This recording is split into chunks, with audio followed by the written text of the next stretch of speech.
আসসালামু আলাইকুম। আশা করি সবাই ভালো আছো। তো আজকে আমরা দ্বাদশ শ্রেণীর দ্বিতীয় অধ্যায় পড়াবো, ঔপনিবেশিকতাবাদ ও সাম্রাজ্যবাদ।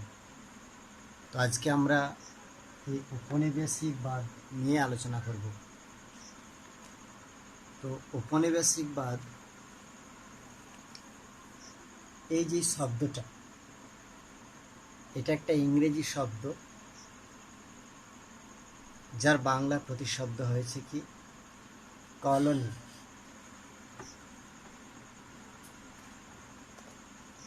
কলোনি, এই কলোনি উপনিবেশ শব্দটির ইংরেজি কলোনি বাংলার প্রতিশব্দ, এবং উপনিবেশবাদ শব্দটি ইংরেজি কলোনিয়ালিজম এর বাংলা প্রতিশব্দ। আবার কলোনিয়ালিজম কথাটি এসেছে ল্যাটিন শব্দ কলোনিয়া, ল্যাটিন শব্দ কলোনিয়া।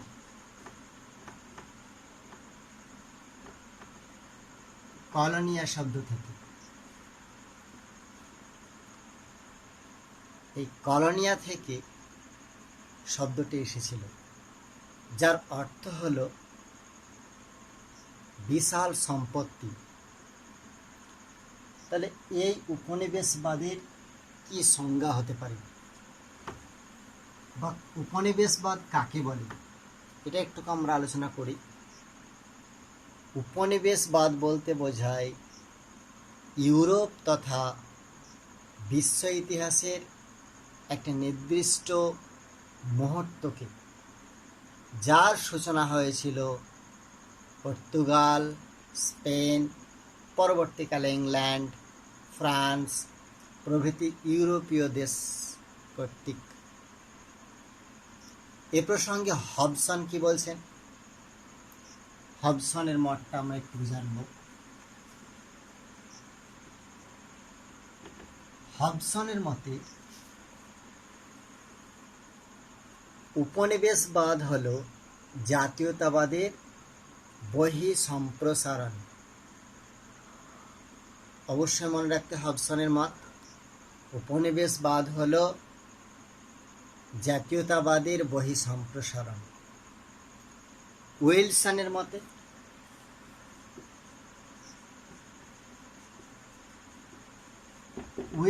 মতে উপনিবেশবাদ কি? উইলসনের মতে উপনিবেশবাদ হল এক নতুন ভূখণ্ডে বসবাসের জন্য স্থাপন করা। তাহলে দেখা যাচ্ছে উপনিবেশবাদের সংজ্ঞা কিন্তু অনেক হয়ে যাচ্ছে, তাই সর্বসাধারণের একটা মত দিয়েছি, সাধারণের মত। সাধারণের মত কি? সাধারণের মতে উপনিবেশবাদ সাধারণভাবে এটাই বলা যায় যে কোনো দেশ যদি অন্য দেশের ভূখণ্ড বা অঞ্চলকে নিজের অধীনস্থ করে নেয়, তাহলে সেই অঞ্চলটিকে বলা হয় বিজয়ী দেশটির উপনিবেশ। অবশ্যই মনে রাখতে হবে, যদি অন্য দেশের ভূখণ্ড বা অঞ্চলকে নিজের অধীনস্থ করে নেয়, তাহলে সেই অঞ্চলটিকে বলা হয় বিজয়ী দেশের উপনিবেশ। এই উপনিবেশবাদের কারণ কি, আমরা কারণ একটু আলোচনা করব। উপনিবেশবাদের কারণ,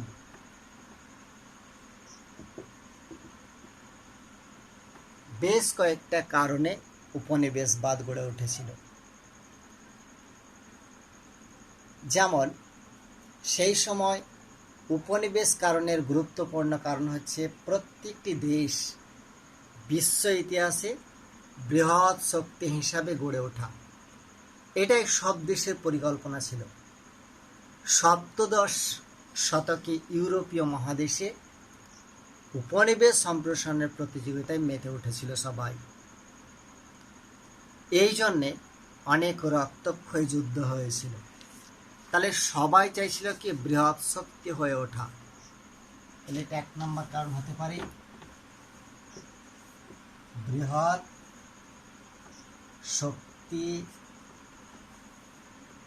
হিসাবে গড়ে তোলা। তাহলে প্রত্যেকটি দেশ চাইছিল যে একটা বৃহৎ শক্তি হিসাবে নিজ নিজ দেশকে প্রতিষ্ঠাতা করা।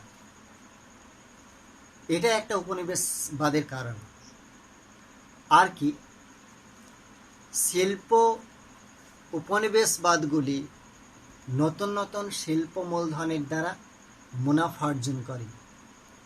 উদ্বৃত্ত মূলধন বিভিন্ন দেশে লগ্নি করে মুনাফা অর্জন করে এবং শুরু হয় বাজার দখলের পালা।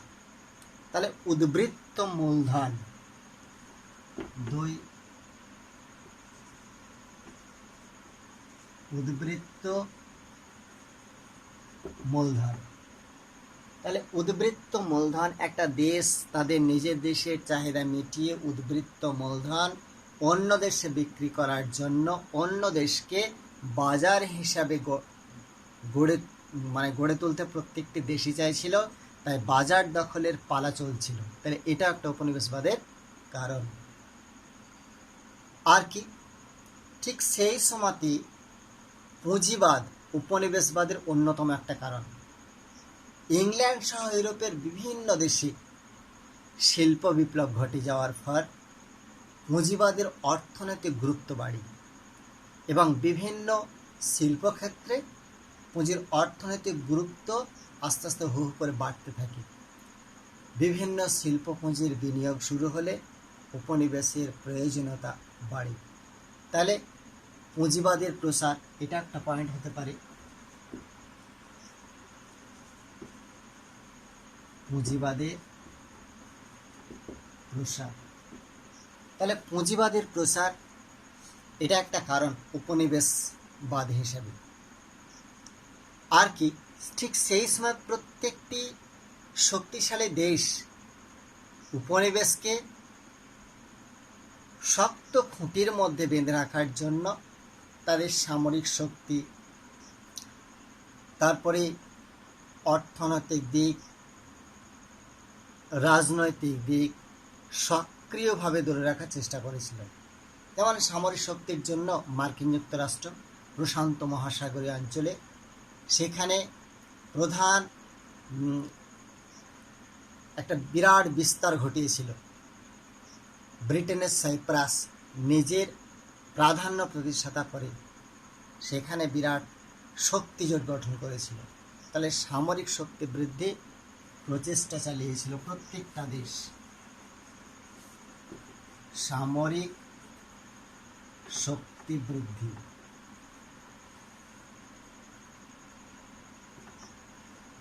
তাহলে প্রত্যেকটা দেশ চাইছিল সামরিক দিক দিয়ে শক্তিশালী হওয়ার, এটা সবাই চাইছিল।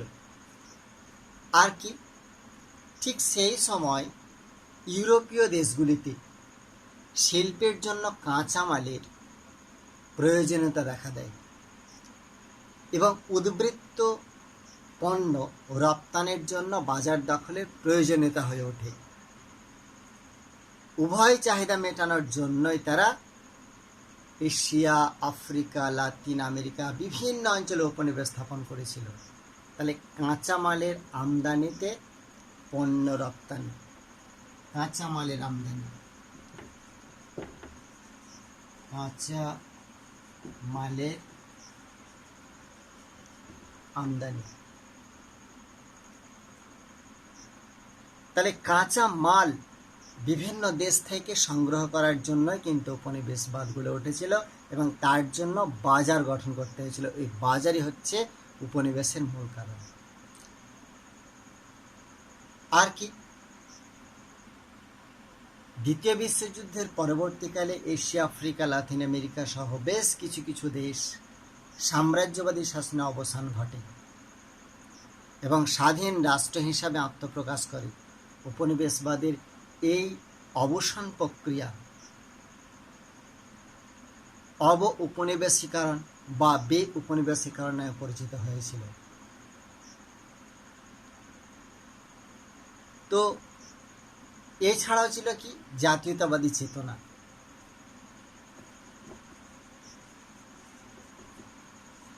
জাতীয়তাবাদী চেতনা কি? জাতীয়তাবাদী চেতনা সমাজের শিক্ষিত শ্রেণীর হাত ধরেই শুরু হয় জাতীয়তাবাদী চেতনার জাগরণ। উপনিবেশিক শক্তির দমন, পীড়ন নীতি, শোষণ, বলপূর্বক শাসন নীতি জাতীয় চেতনার উন্মেষে সাহায্য করে। ফলে এশিয়া, আফ্রিকা, লাতিন আমেরিকা জনগণ উপনিবেশিক শক্তির বিরুদ্ধে সংগ্রাম শুরু করে। ফলে উপনিবেশবাদ পঙ্গু হয়ে পড়তে থাকে আস্তে আস্তে। এইভাবে উপনিবেশবাদের অবসানের কারণ ঘটতে থাকে। আরও বিভিন্ন কারণে তার পতন হয়েছিল, যেমন বিশ্বযুদ্ধের ক্ষতিকর প্রভাব পড়েছিল। প্রথম ও দ্বিতীয় বিশ্বযুদ্ধে বিশ্ব ইতিহাসে এক জাতির প্রভাব পড়েছিল। ফলে ঔপনিবেশিকবাদ শাসনের দেশগুলিকে দুর্বল হয়ে পড়েছিল। উপনিবেশ বিরোধী আন্দোলন শুরু হয়েছিল। ঠিক সেই সময় ঠান্ডা লড়াইয়ের একটা প্রভাব পড়েছিল। দ্বিতীয় বিশ্বযুদ্ধের পর গোটা বিশ্বে দুটি শিবির তৈরি হয়েছিল। একদিকে সোভিয়েত ইউনিয়ন, অন্যদিকে মার্কিন যুক্তরাষ্ট্র। এই দুই শক্তিধর রাষ্ট্রের মধ্যে মন কষাকষি আন্দোলন শুরু হয়, যা ইতিহাসে ঠান্ডা লড়াই নামে পরিচিত। এই ঠান্ডা লড়াইয়ের প্রভাবেও উপনিবেশবাদ অনেকটাই দমন হয়েছিল। তাহলে এই সব কারণে কিন্তু আস্তে আস্তে উপনিবেশবাদটা আস্তে আস্তে দমে গেছিল। আবার জওহরলাল নেহেরুর নির্জোট আন্দোলন এশিয়া, আফ্রিকা, লাতিন আমেরিকা থেকে উপনিবেশবাদকে অবসানে সাহায্য করেছিল। বিশেষ করে বান্দং সম্মেলনকে এবং পরবর্তীকালে বেলগ্রেড সম্মেলন সহ বিভিন্ন সম্মেলনে উপনিবেশবাদের বিরোধিতা করা হয় এবং শেষ পর্যন্ত নির্জোট আন্দোলন উপনিবেশবাদের অবসানের একটি বড় কারণ হয়ে উঠেছিল। তাহলে দেখা যাচ্ছে সেই সময় যে উপনিবেশবাদের যেমন কারণও ছিল, সেই উপনিবেশবাদ আস্তে আস্তে তার অবসানও ঘটেছিল। তাহলে সবাই, প্রত্যেকটা দেশ চাইছিল সেই সময় উপনিবেশ স্থাপন করা, অর্থাৎ এক দেশ থেকে আরেক দেশে পাড়ি দিয়ে সেই দেশের বাজারটাকে দখল করা। আমরা এইটা বিশেষ করে ইউরোপ মহাদেশের ক্ষেত্রে বেশি প্রযোজ্য হয়েছিল। ইংল্যান্ড যেমন অষ্টাদশ শতকে তার সেই সময় শিল্প বিপ্লব যখন ঘটে, তখন ইংল্যান্ডের শিল্পের যে বস্ত্রপণ্য, সেই বস্ত্রের চাহিদা মিটিয়ে তারা ভারতবর্ষে এসে বাজার দখলের লড়াই মেতে উঠেছিল। সবাই চাইছিল কি, যে তাদের উদ্বৃত্ত চাহিদা মেটানোর পর ভারতকে সেই উদ্বৃত্ত মূল্য যোগান দেবে এবং সেখানে স্থায়ীভাবে বসবাস শুরু করবে, অর্থাৎ উপনিবেশ স্থাপন করবে।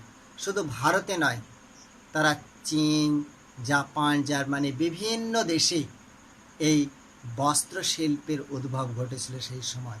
অর্থাৎ শিল্পে একটা বিপ্লব ঘটেছিল, সেই সময় শিল্প বিপ্লব যাকে বলছে। তাহলে এইভাবেই কিন্তু ব্যবসা বাণিজ্যের মাধ্যমেই বাজার দখলের লড়াই চলেছিল ঔপনিবেশিক আমলে বা সাম্রাজ্যবাদের আমলে। এইভাবে সৃষ্টি হয়েছিল কি, উপনিবেশবাদ এবং সাম্রাজ্যবাদের দখল। তো আমরা সাম্রাজ্যবাদ কি, উপনিবেশবাদ কি, উপনিবেশবাদের কি কারণ আছে, কিভাবে উপনিবেশবাদ আস্তে আস্তে ধ্বংস হয়ে যাচ্ছে তারও দু একটা কারণ বললাম, উপনিবেশবাদ গড়ে ওঠারও কয়েকটা কারণ বললাম। তো এইখান থেকে উপনিবেশবাদ কাকে বলে, উপনিবেশবাদের কি সংজ্ঞা হচ্ছে, তারপর উপনিবেশবাদের কারণ কি, উপনিবেশ বা শেষ পর্যন্ত কিভাবে ভেঙে পড়েছিল, এই বিস্তারিত নিয়ে একটা নোট তৈরি করতে হবে 8 নম্বরের। তাহলে আমরা এখান থেকে এই ভিডিও থেকে একটা নোট সম্পর্কে একটা ধারণা দিলাম। এই নোটটা অবশ্যই তৈরি করে রাখতে হবে সবাইকে এবং সেটা মনে রাখতে হবে একদম ভালো করে। তো আজ এই পর্যন্তই। Thank you.